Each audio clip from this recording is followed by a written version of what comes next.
I was so proud of us. I was also very proud of us. Are we going to talk about tahini flakes again?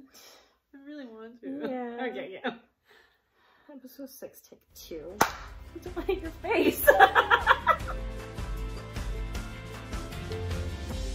So for those of you who are listening, this is take 2 because my phone decided to stop 6 minutes in. So cheers. Cheers, and don't touch my drink. I cheers to Alyssa earlier. You can't, if you're just listening, you can't see us, but those of you watching. The tahini flakes. I'm drinking a beer with tahini on the rim, and she's drinking wine. Look at how many are in my wine glass. We cheers. There's so many. We cheers, and 2 baby tahini flakes. No, they're not just 2. There are at least 6. If you're gonna call me crazy, make it count. As we do this more and more, there's more tahini flakes. Man. So, keeps... so air cheers, air cheers. Cheers, don't touch my shit. I don't think tahini flakes go well in white wine. Is it good with the tahini? No. It was good before the tahini. Oh my gosh. That's pretty good with tahini though. Oh, cheers, everybody. What are you drinking? I am drinking... Well, okay. I'm drinking a Bud Light with tahini and lime. But she made it fancy. I made it fancy with lime and tahini. Big goblet. I'm from St. Louis, and Anheuser-Busch is in St. Louis. So I don't know who that is. Anheuser-Busch. I don't drink beer. Okay, Anheuser-Busch, for those of you who don't drink beer, is a brewery, a big famous brewery. They make Bud Light and Budweiser and all of that. So my dad came in town for Christmas, and pretty much all he drinks is Bud Light. He bought us just way too much Bud Light. And so I'm trying to, Bud Light is fine, but like, how much Bud Light can you drink? So none. Yeah, I'm trying to just fancy it up with tahini and lime. None. So what have you been doing? What are you reading? I want to know what you're reading. So I am currently reading 4 books. Only 4? Only 4 this time. Wow. Because I forgot one in New York when I flew to Arizona. Okay. I'm going to cheat and I'm going to like look it up because I pulled up my Goodreads account. I know. Alyssa's always reading like 400 books. So I'm actually up to 68 books for the year. Of 2021. This is 2021. This is 2021 still. So I'm up to 68. That's so many books. I'm super excited about it. I am always happier when I am reading more, and I think I talked about it in a previous episode where I work with a couple of authors and publishers. Yeah. So I get a lot of books for free. That's so cool. But the one I just started reading, so I'm reading Daring Greatly, like we talked about in the last episode or 2 episodes ago. We're batch recording. We talked about it at some point before now. Time is a construct. Today. So I'm reading Daring Greatly. It's taking me 5 ever to get through. And then I'm reading The Inner Tradition of Yoga. Oh, that's cool. Yeah, I started reading it in 2019 when I started getting my yoga training, and I was definitely supposed to finish it before I got my certificate. I made it 40% through the book. Don't put that on the air. No, I'll put myself on blast. I'll put myself on blast, don't you worry. Like, don't tell people. No, it is publicly on my Goodreads. It happens all the time. What else am I reading? It's good. What else am I reading? Wow, you set a goal for 50 and you're already at 68? Oh, I'm only reading 3 books right now. Oh my God. The last book I'm reading, it's called The Face of a Stranger by Anne Perry. It is a Victorian mystery thriller. I am currently 10 whole pages in. But I found it in my favorite thing. It's a little free library that my mom drove me to when she was showing me through the fancy neighborhood that has all the little McMansions in it.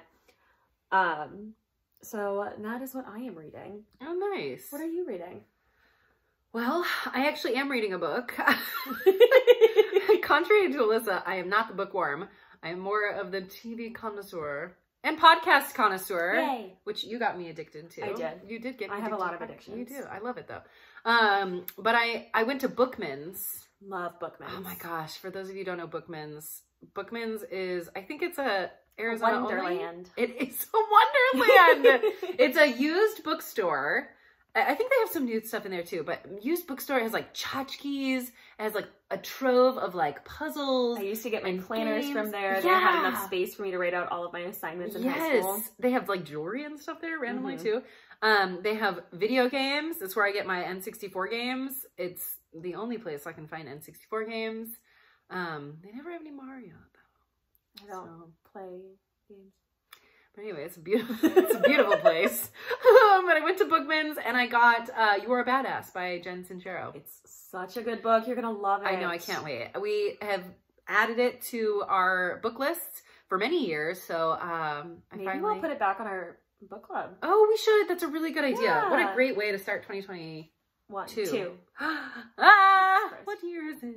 Who knows? I don't know. 2020 and 2021 were collectively 6 months and also 5 years. Yeah, I know. I'm very confused. I wrote 2012 on a piece of paper the other day. Oh, no. I don't know what I'm doing. I don't know how I did that. Oh my gosh, that's actually really funny. Why did I do that? I don't know. For some reason, I was like, oh, it's high school. 2012. I wish it was 2012. I do not. That year sucked. 2012? Wait a minute. 2012 was my senior year of high school going into my freshman year of college. Wow. That was my last year of college. Because, yeah, 8, 9, 10. That was my last year of college. I'm undergrad. Yeah. Yeah. Wow. Interesting. I'm old. Yeah. We went over this. We did go over this. 5 minutes ago. But a whole week for everybody else. Ah, yes. Oh, man.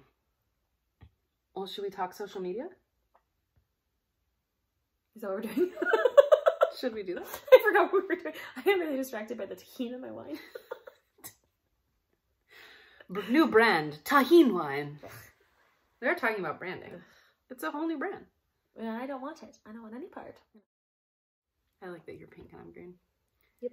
It's very on brand. Glinda and Alpha. I know, we did this when we picked the colors. Actually, it is pretty on brand. All my branding is green and all of mine is pink. Yeah. So that's, wow, go us. See, we blended ourselves. Honestly, we did blend ourselves. Oh my god, the new branding. Wow, we really talked about how we made the new branding for Modern Singer. I think that might be an offshoot topic. We should talk about that sometime, though. Yeah. I mean, it was like a 5-hour brunch. It was like unintentional though. Like I don't think we just liked the colors together. And we have continued it. Yeah. And in your branding stuff, it's all pink. But it used to be blue. It used to recently, be blue. A couple years ago, I think at the beginning of the pandemic, I actually turned it into my new pink color. And mine's been green forever. I did change the green slightly. I think it's more of an emeraldy green. That's perfect for you. Yeah, thanks. Yeah, but I mean, Modern Singer is pink and green. And it's a dark green with a light pink. And exactly what we do. And all of our notes are pink and green. You're pink and I'm green. Because they're the colors that my eyes can focus on because I have an astigmatism. Well, you know. And dyslexia. It's meant to be. It's absolutely perfect. I keep looking at you. I know. It's okay. It's like, I want to look at you. It's fine. Well, should we talk social media? No. And that's the end of the podcast. Bye. Bye. Good luck. You picked me up. I don't have my watch on. No. You picked me up how long ago? What time is it? It is. You picked me up at 6. It's 10:30. We've recorded 3 episodes. For the past 45 minutes. 2 episodes and a commercial. It took us an hour and a half to do that. We were dicking around for 2 hours. That's true. We got Chinese food. Oh, it was so good. We did some puzzle. We did do some puzzle while we waited for the Chinese food. Alyssa was helping me with the sky, which is the hardest part. It's always the hardest part of the puzzle. Yeah. And it's not a normal puzzle. Things are cut weird. They're weird shapes. They are. It's a 1,000-piece puzzle. We'll take a picture of it and post it on our social media. I'm so proud of it. Let's talk social media. If you know, you know, but if you don't, Ellen and I are both social media managers and have been for a multitude of different brands. There are tons of articles and resources out there detailing all of the ways social media can be detrimental to our mental health and to our well-being. But it can be a make or break for a small business and for brands to continue reaching their goals. Yeah, that's right. Social media really does help artists connect with their communities. That can mean their family, their friends, their supporters, and other fans. The most important thing to ask yourself is, what is the best kind of social media that works for you? Let's talk a little bit about different kinds of posts. There's always professional posts, but you balance them with personal posts. For me, personal posts are things about my cats, things that I'm doing on a day-to-day basis. Like, I know on my TikTok, I just did a whole thing of me traveling home. And then my professional posts, which announces, oh, I'm doing a fun new show. I reshared on my stories something that a company I worked with teased out, things like that. Yeah, you always want to make sure you have a good balance. Nobody wants to hear all of your thrilled to announce onlys. You know what I mean? Oh my gosh. No one wants to see hashtag thrilled to announce. Yeah. It gets old and it's braggy and it's not that nice to other people who aren't getting cast right now. Yeah, you definitely want to make sure that you balance out those thrilled to announce posts with your personal stuff. Like Alyssa said about her cats, you know, mine is about all the food that my fiance makes me. And your camping and my tips? camping, yep, my camping and my nerding out over Star Trek. You know, you got to balance it. And you also definitely want to show people that you are a human. You know, you're not just your work. You're not just your the gigs that you're doing or the auditions that you're doing. You're also a human. You're the life in between. Yeah, definitely. That sounds really just... You're the life in between. You're the life in between. That's like a I'm gonna make that a thing. Yeah, you're the life in I'll make between. a sticker. So let's break down the different kinds of social media. So first and foremost, which is my favorite platform personally, is Instagram. There's lots of pros and cons to each platform, but a pro to Instagram, it's really good for photos. I mean, you're just scrolling through photos. Some of them are video. You're connecting through hashtags. You're connecting through tags, tagged businesses, tagged people. It's really great visual space. One of the cons is there's lots of scrolling, right? You're just kind of endlessly scrolling through the feed and the algorithm kind of picks what you see based on what you like, who you're following, stuff like that. So a lot of scrolling means that it's really hard to keep people's attention. So, you know, a little bit of pros, a little bit of cons.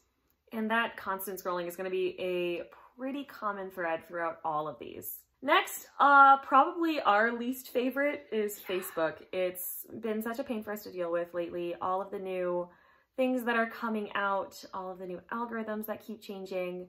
But a great pro is it's a really great way to give links and information. You can write longer posts that people tend to read more often.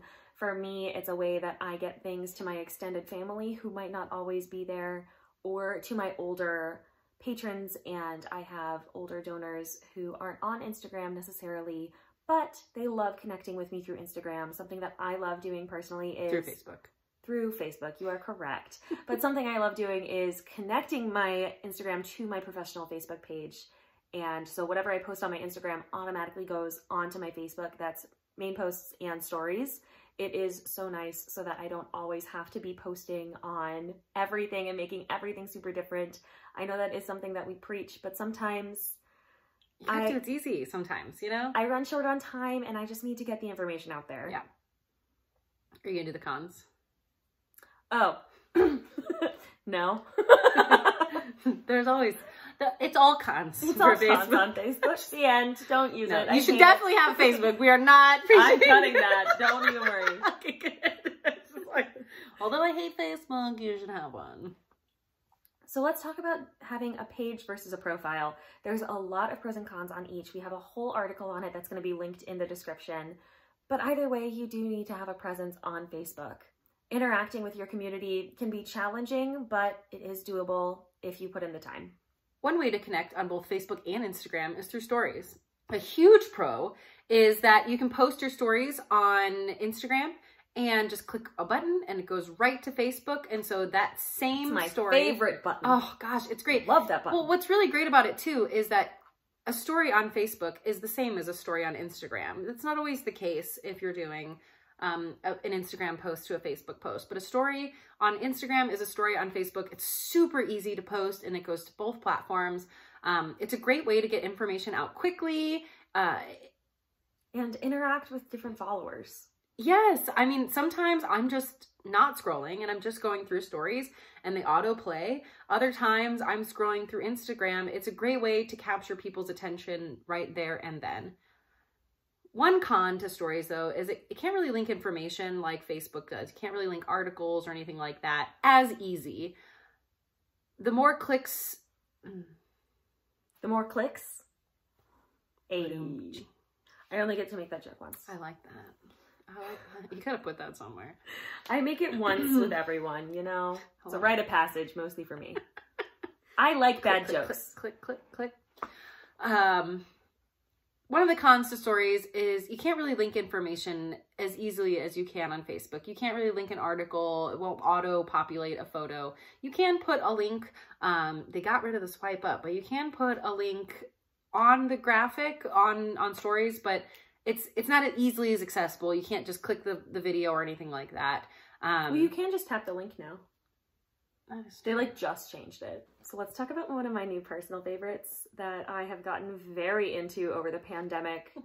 It's TikTok. I love my little TikToks. I like making TikToks. I had one go viral, and do you know what I did? I went from having a straight face to a smile and apparently started a trend that I didn't actually start. I copied someone else and it got a lot of views. It's a great way to connect with people. And I mean, like you said, you connect worldwide. Yeah. There are no limits in that algorithm. I see things from Russia all the time. I don't know how I got on Russian TikTok, but here I am. It's a rabbit hole. It really is a rabbit hole. That's one of the really big cons is I have found myself scrolling for hours and hours and hours on end. It's really hard for my mental health sometimes. I try to put caps on it, but it's a process. But the pros are you can make really personal content. There's a lot of singers on there who do super fun things, from sketches to covers to one of my favorite is the Board Belting series. She's so funny. I'll show you later. And because you know I'm not on TikTok. I know you have no idea what I'm talking about. No, it's a great way to connect with younger audiences because I'm not that old. I'm only 32. As we have established in the last episode, I'm not that old. But TikTok is really a younger audience. I'm only 32 and I don't even have a TikTok. And it's a great way to just connect with a younger audience, either expose them to opera or connect with students if you're looking for students for your voice studio or even just younger opera lovers. Yeah. I will say the biggest con is the ever-changing algorithm. It changes literally week to week, month to month. There is no rhyme or reason that I have been able to find for what videos get featured on the For You page, what videos don't. It's kind of a wild card. It's hard to predict. I personally only use my TikTok for fun. I don't use it to promote myself as a business. I use it more as this is kind of the fun, weird things that I do as a human. I talk a lot about my composting that I do because I have worms in my kitchen. I love my worms. They're so cool. It's like a little science experiment and they're so fun. But it is a great way for you to show off your personality and who you are. If you don't want to use TikTok for professional reasons, you can always download those TikTok videos and post them on Instagram or on your stories. I love seeing that. Sometimes I'll share other people's TikToks to my stories because I think they're funny and I just want to share them with the world. Or sometimes I'll just text them to Ellen. Yes. It's the best. I can't see, like, you can text them to anybody. Anybody can watch the TikTok. That's what's really fun about TikTok. You can keep it. TikTok. Rebranded. Rebranding TikTok for the old people. You knock on wall. No, this is not good. This is not good. Don't take this branding advice. No, but what's really great about TikTok is that you can take those videos from your personal only page and put them on your Instagram or your Facebook and kind of repurpose your material to your friends and family. Your friends and family who probably follow you on TikTok because even my mother has a TikTok. Oh my gosh. Mostly to post videos of my sister's dogs. There you go. And to make sure that I'm not posting anything inappropriate. There you go. That's monitoring. Look, sometimes if she wasn't on there, I would post things that I probably shouldn't put out there. You know, sometimes you need that. The best way I have found to monitor whether or not I should post something on the internet is I know